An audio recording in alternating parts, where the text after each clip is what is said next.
So the supporting of women in business during menopause is absolutely pivotal, and also in perimenopause, because as we know, the average age of menopause is 51, but the average age of perimenopause commencing can be 41 or even younger in some instances.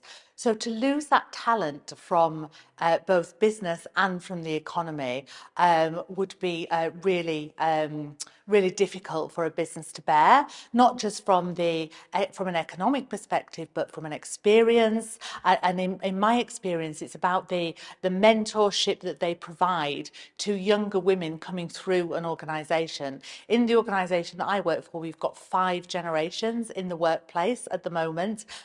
So it's absolutely critical that we engage all of those generations.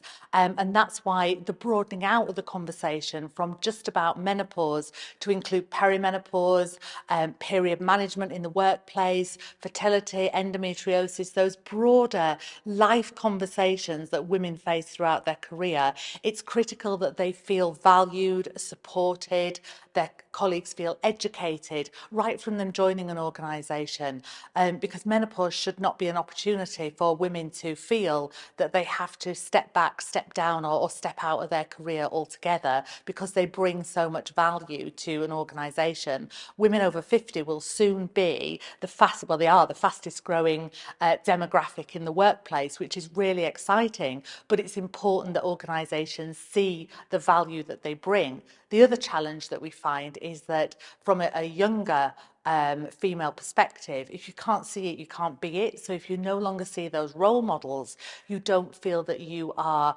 represented or you have anybody to aspire to be like throughout your career.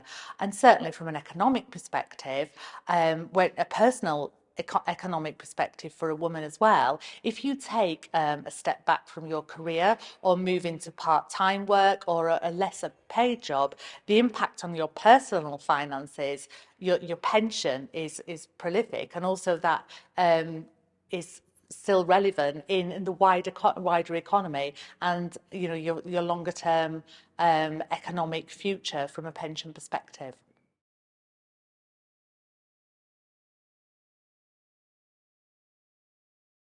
So my strategy as the Menopause Employment Champion is about pulling organisations together. So I'm looking at a strategy that's sector specific, because some of the challenges that are faced in women in one sector may be entirely different to those in a different sector.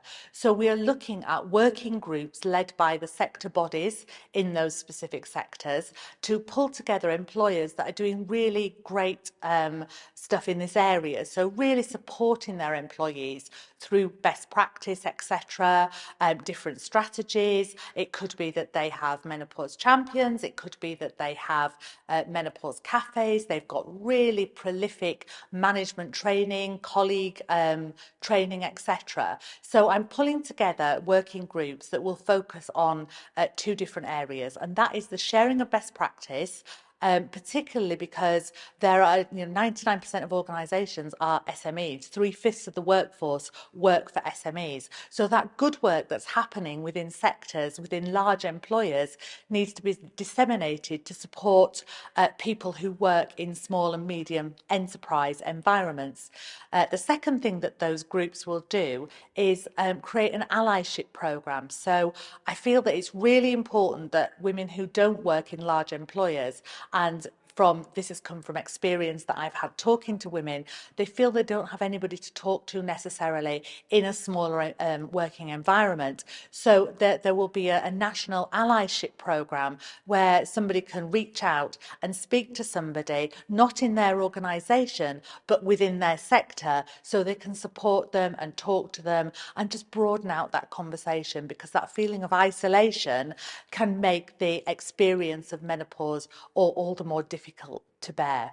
The third aspect of it is around a pledge or accreditation that employers can sign to support women who are outside of the workplace. There are 630,000 women who are on universal credit, as it's now called, who want to get back into the workplace. If you're out of work for a period of time, that can be really, really challenging. And if you've then gone into perimenopause or menopause in that time, time, getting that can be seen as an additional barrier to getting back into work. So if you were looking for an employer to go and work for, one that was menopause friendly would be a really great step in that direction to get back into work.